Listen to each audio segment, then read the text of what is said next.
அகிலத்தின் அன்பான சொந்தங்களுக்கு இனிய வணக்கம். மீனவர் காலையினூடாக இணைந்திருக்கின்றோம். ஈரான் அமெரிக்கா இடையிலான போர் உச்சமடைந்துள்ள சூழ்நிலையில் அமெரிக்க அதிபர் டொனால்ட் ட்ரம்பினுடைய சீன பயணம் முக்கியத்துவமிக்க ஒன்றாக மாறியிருக்கின்றது. ஈரான் அரபுலக நாடுகளுக்கு எச்சரிக்கை விடுத்துள்ள அதே சூழ்நிலையில் அமெரிக்கா இஸ்ரேல் தங்கள் மீது தாக்குதல் நடத்தினால் உடனடியாக பதிலடி கொடுக்கப்படும் என்று ஒரு எச்சரிக்கையை விடுத்திருக்கின்றார்கள். அடுத்து இன்று ஈரான் செய்திருக்கக்கூடிய ஒரு சம்பவம் அமெரிக்கா இஸ்ரேலை மட்டுமல்ல ஒட்டுமொத்த நாடுகளையும் அதிர்ச்சிக்குள்ளாக்கி இருக்கின்றது.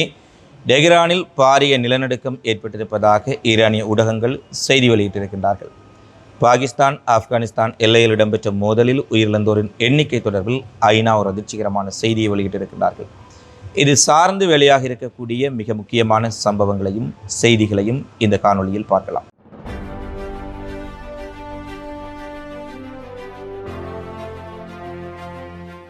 ஈரான் அமெரிக்கா இடையிலான போர் 2 மாத காலத்தை கடந்தும் நீடித்து கொண்டிருக்கும் சூழ்நிலையில் 2 தரப்புக்கும் இடையில் ஒரு ஒப்பந்தம் கச்சாத்திடப்படலாம் என எதிர்பார்க்கப்பட்ட போதிலும் அமெரிக்க அதிபர் டொனால்ட் ட்ரம்பினுடைய நடவடிக்கைகள் மீண்டும் ஒரு போருக்கான அச்சத்தை ஏற்படுத்தி இருக்கின்றது. குறிப்பாக ஈரான் பல்வேறுபட்ட விடயங்களை விட்டுக் கொடுப்பதற்கு முன்வந்த போதிலும் அணுசக்தி விவகாரத்தில் ஈரான் விட்டுக் கொடுப்புகளை முன்வைக்காத சூழ்நிலையில் இந்த ஒப்பந்தம் சிக்கலான ஒன்றாக மாறியிருப்பதாக அமெரிக்கா தெரிவித்திருக்கின்றார்கள். இந்த சூழ்நிலையில் ஈரானுக்கு மிகப்பெரிய ஆதரவாளராக ரஷ்யா சீனா தொடர்ச்சியாக செயற்பட்டு வருவதாக அமெரிக்க உளவுத்துறையும் பல்வேறுபட்ட மேற்குலக நாடுகளும் குற்றம் சுமத்தி வருகின்றார்கள். இந்நிலையில் சீன அதிபர் ஜி ஜின்பிங்கை நேரடியாக சந்திப்பதற்காக அமெரிக்க அதிபர் டொனால்ட் ட்ரம்ப் இன்றைய தினம் சீனாவை நோக்கி பயணமாக இருக்கின்றார். அமெரிக்க நிறுவனங்களுக்கு சீனாவின் சந்தைகளை திறப்பது குறித்தும் சாத்தியமான பேச்சுவார்த்தைகளுக்காக ட்ரம்புடன் எலான் மாஸ்க் மற்றும் என்விடியா தலைமை நிர்வாக அதிகாரி ஜென்சன் குவாங், ஆப்பிள் நிறுவனத்தினுடைய தலைமை அதிகாரி பல்வேறுபட்ட தரப்பினர் சீனாவுக்கு விஜயம் செய்கின்றார்கள். அதிலும் குறிப்பாக ட்ரம்ப் பொறுப்பேற்றுக் கொண்ட பின்னர் அமெரிக்கா சீனா இடையே ஏற்பட்ட வர்த்தக போர், ட்ரம்பினுடைய வரி விதிப்புகள் காரணமாக ஏற்பட்ட முறுகலை சரி செய்யும் முகமாக பல்வேறுபட்ட விடயங்களை 2 தரப்புகளும் பேசலாம் என எதிர்பார்க்கப்படுகின்றது. அது மட்டுமல்ல, ஈரான் விவகாரத்தில் சீனாவினுடைய நிலைப்பாட்டை அமெரிக்க அதிபர் வருவதற்கு முன்பாகவே சீனா தெளிவுபடுத்தி இருக்கின்றார்கள். ஈரான் எங்களது நட்பு நாடு என்றும் ஈரான் விவகாரத்தில் சமாதான பேச்சுவார்த்தை ஊடாகவே இந்த யுத்தம் நிறுத்தப்பட வேண்டும் என்பதில் சீனா முழுக்க உறுதியாக இருப்பதாக அவர்கள் ஒரு செய்தியை தெரிவித்திருக்கின்றார்கள். அதிலும் மிக முக்கியமாக ட்ரம்ப் அமெரிக்காவுக்கு செல்வதற்கு முன்பாகவே ஈரானுடைய வெளியுறவுத்துறை அமைச்சர் அப்பாஸ் அரக்ஷி சீனாவுக்கு விஜயம் செய்திருந்தமையும் குறிப்பிடத்தக்க விடயமாக இருக்கின்றது. இந்த நிலையில் அமெரிக்காவினுடைய பணவீக்கம் 3.8 உயர்ந்திருப்பதாக எக்கனாமிக் டைம்ஸ் செய்தி வெளியிட்டிருக்கின்றார்கள்.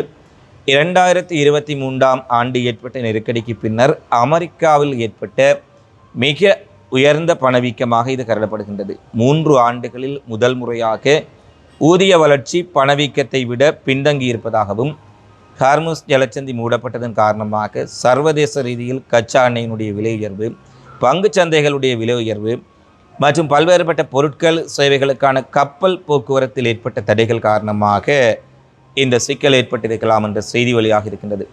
ஏற்கனவே அமெரிக்காவில் இருக்கக்கூடிய பல நிறுவனங்களும் பல்வேறுபட்ட தொழிற்சாலைகளும் இந்த விலை உயர்வினால் பாதிக்கப்பட்ட சூழ்நிலையில் அமெரிக்க அதிபர் ட்ரம்பினுடைய நடவடிக்கைகள் குறித்து அமெரிக்கர்கள் மிக பாரிய அளவில் அதிருப்தி அடைந்துள்ள சூழ்நிலையில் தான் சீனா அமெரிக்கா இடையிலான சந்திப்பு முக்கியத்துவம் பெற்ற ஒன்றாக காணப்படுகின்றது.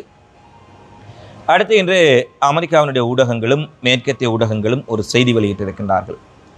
ஈரான் அமெரிக்கா இஸ்ரேல் இடையே போர் பதற்றம் உச்சமடைந்துள்ள சூழ்நிலையில் எந்த நேரத்திலும் அமெரிக்கா ஈரான் மீது தாக்குதல் நடத்தலாம் அல்லது ஈரான் அமெரிக்கா மீது பதிலடி கொடுக்கலாம் என்று உச்சக்கட்ட பதற்றத்தின் மத்தியில் ஈரான் தன்னுடைய யுரேனியம் செறிவூட்டலை 90% நெருங்கிவிட்டார்கள் என்பதை இன்று பல அமெரிக்க ஊடகங்கள் செய்தியாக வெளியிட்டிருக்கின்றார்கள்.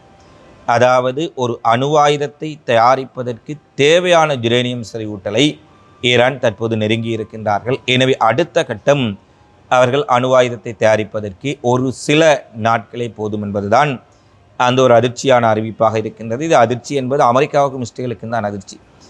ஏனெனில் அவர்கள் அமெரிக்கா அணுவாயுதம் வைத்திருக்கின்றார்கள். ஈரான் அணுவாயுதம் வைத்திருப்பதை தடுக்கக்கூடிய பல நாடுகள் அணுவாயுதத்தை வைத்திருக்கின்றார்கள்.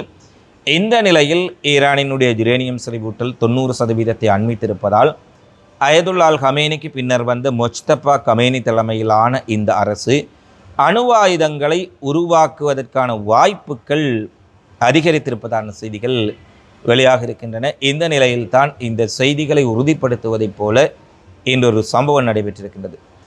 ஈரானுடைய தலைநகர் டெஹ்ரானில் மிகப்பெரிய அளவில் நிலநடுக்கம் ஏற்பட்டிருப்பதை ஈரான் ஊடகங்கள் உறுதிப்படுத்தி இருக்கின்றார்கள்.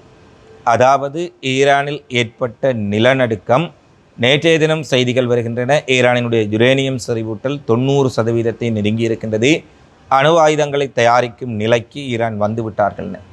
இன்றைய தினம் டெஹ்ரானில் நிலநடுக்கம் ஏற்பட்டிருக்கின்றது. அந்த நிலநடுக்கம் ஏற்பட்ட ரிக்டர் அளவுகோலை நாங்கள் பார்க்கின்ற பொழுது ஒரு அணு ஆயுத சோதனை நடத்தப்பட்டால் எவ்வளவு ரிக்டர் அளவில் இந்த புவிநடுக்கம் ஏற்படுமோ அந்த அளவுக்கு ஏற்பட்டிருப்பதால் ஈரான் தங்களுடைய அணு ஆயுதங்களை வெற்றிகரமாக பரிசோதனை செய்து பார்த்து விட்டார்களா என்பதுதான் தற்போது மிகப்பெரிய ஒரு பேசு பொருளாக மாறியிருக்கின்றது.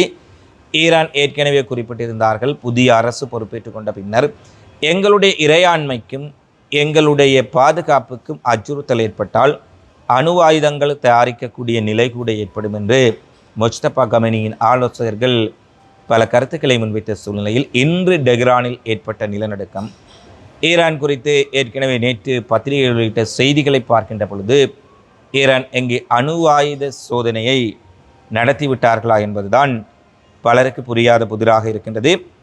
அடுத்து அமெரிக்காவிடமிருந்து கைப்பற்றப்பட்ட அதிநவீன ஏவுகணைகளை, டொமாஹாக் ஏவுகணைகளாக இருக்கலாம், ஏனைய ஏவுகணைகளாக இருக்கலாம், ஈரான் ரிவர்ஸ் என்ஜினியரிங் செய்து மேலாந்த ஏவுகணைகளை உருவாக்கும் நடவடிக்கைகளை முழுவீச்சில் ஆரம்பித்திருக்கின்றார்கள் என்ற செய்தியை பல்வேறுபட்ட ஈரான் இராணுவத்தை மேற்கோள் கட்டி பல ஊடகங்கள் வெளியிட்டிருக்கின்றார்கள். ஏற்கனவே அமெரிக்காவினுடைய பங்கர் பஸ்டர் குண்டுகள் ஈரானுக்குள் போடப்பட்ட பின்னர் வெடிக்காத நிலையில் ஒரு பங்கர் பஸ்டர் குண்டை ஈரான் கைப்பற்றியிருந்தார்கள். அந்த பங்கர் பஸ்டர் குண்டுகளை வைத்து மேல அதை போன்ற குண்டுகளை உருவாக்கும் நடவடிக்கையில் ஈரான் ஈடுபட்டிருந்தார்கள் என்ற செய்திகள் பரவலாக வெளியாக இருந்தன. இந்த சூழ்நிலையில் மீண்டும் அமெரிக்காவினுடைய டொமாஹாக் ஏவுகணைகள் ஈரானுக்குள் இவர்களால் போடப்பட்டு வெடிக்காத பல ஏவுகணைகளை கொண்டு ஈரான் ரிவர்ஸ் என்ஜினியரிங் மூலம் மேல பல ஏவுகணைகளை உருவாக்க ஆரம்பித்திருக்கின்றார்கள் என்றும் இது அமெரிக்காவுக்கு மிகப்பெரிய அதிர்ச்சியான செய்தி என்ற ஒரு விடயத்தையும் தற்போது பார்க்கக்கூடியதாக இருக்கின்றது. ஸ்டேலினுடைய இனப்படுகொலை மற்றும் மேற்கு கரை காசா மீது நடத்தப்படும் தாக்குதல்கள் உச்சமடைந்துள்ள சூழ்நிலையில் மேற்கு கரையில் பல அட்டூழியங்களை செய்யும் இஸ்ரேலிய குடியேற்றவாசிகளுக்கு எதிராக பொருளாதார தடை விதிக்க வேண்டும் என்ற கோரிக்கைகள் பல்வேறுபட்ட ஐரோப்பிய நாடுகளில் தொடர்ச்சியாக எழுந்திருந்தன. ஆனால் ஹங்கேரியினுடைய பிரசிடென்ட் அரச தலைவராக இருந்த விக்டர் ஆர்பன் நெதன்யாகுவுக்கும் ட்ரம்புக்கும் நெருக்கமான ஒரு நபராக இருந்த காரணத்தினால் ஐரோப்பிய ஒன்றியம் இஸ்ரேலுக்கு எதிராக கொண்டு வரக்கூடிய பல தடைகளுக்கு இவர்கள் முட்டுக்கட்டையாக இருந்தார்கள். ஆனால் ஹங்கேரியில் தற்போது நிலைமை மாறி இருக்கின்றது.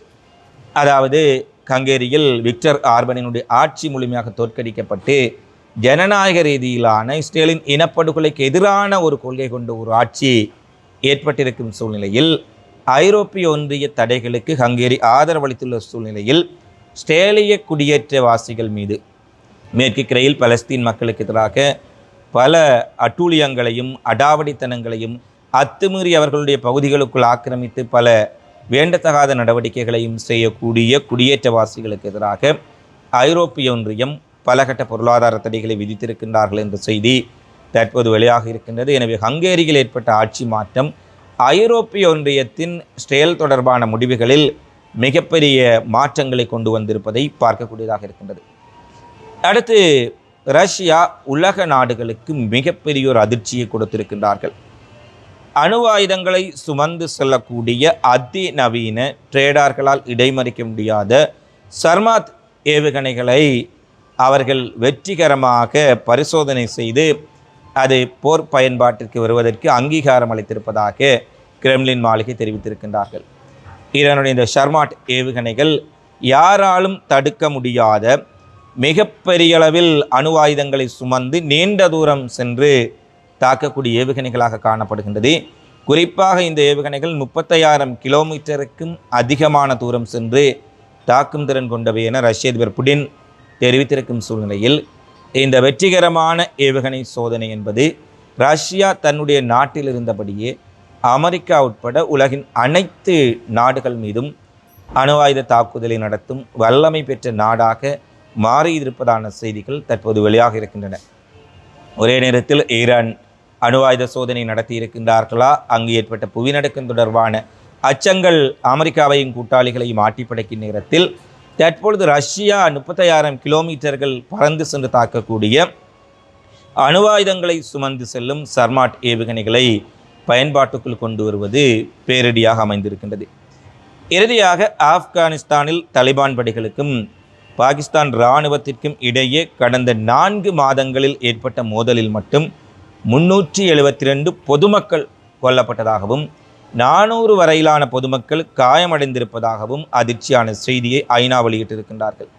ஆப்கானிஸ்தானுக்கும் பாகிஸ்தானுக்கும் இடைபெறும் இந்த எல்லை மோதலில் 13 பெண்கள் உட்பட 46 குழந்தைகளும் கொல்லப்பட்டிருக்கின்றார்கள் என்ற துயரமான செய்தியை வெளியிட்டிருக்கின்றார்கள். 2011ஆம் ஆண்டுக்கு பின்னர் ஆப்கானிஸ்தானில் இடம்பெற்றிருக்கக்கூடிய மிக மோசமான உயிரிழப்புகளாக இவை பதிவாக இருக்கின்றன. எனவே ஆப்கானிஸ்தான் தலிபான்களும் சரி, பாகிஸ்தான் அரசும் சரி, தங்களுக்கு இடையிலான மோதலில் சிவிலியன் கட்டமைப்புகளையும் சிவிலியன்களையும் குறிவைத்து தாக்கக்கூடாது என்ற ஒரு கோரிக்கையையும் ஐநா சபை விடுத்திருக்கின்றார்கள். 3 மாதங்களில் 372 பேர் ஒரு யுத்தமில்லாத நேரத்தில் படுகொலை செய்யப்பட்டிருக்கின்றார்கள் என்றால் எவ்வளவு தூரம் அங்கு படுகொலைகள் இடம்பெற்றிருக்கின்றது என்பதை நாங்கள் பார்க்கக்கூடியதாக இருக்கின்றது. இவைதான் தற்போது வெளியான மிக முக்கியமான உலகின் நிகழ்வுகளாக பதிவாக இருக்கின்றன. தொடர்ச்சியாக வெளியூர் பயணத்தில் இருப்பதால், வெளியிலிருந்து படப்பிடிப்புகளை மேற்கொள்வதால் ஏற்படக்கூடிய ஒலி இடையூறுகளை நீங்கள் பொறுத்து கொள்ள வேண்டும் என்ற அன்பான கோரிக்கையோடு இந்த காலைப்பதி தொடர்பிலான உங்களது மதிப்பான கருத்துக்களை தவறாமல் கமெண்ட்ஸில் பதிவிடுங்கள்.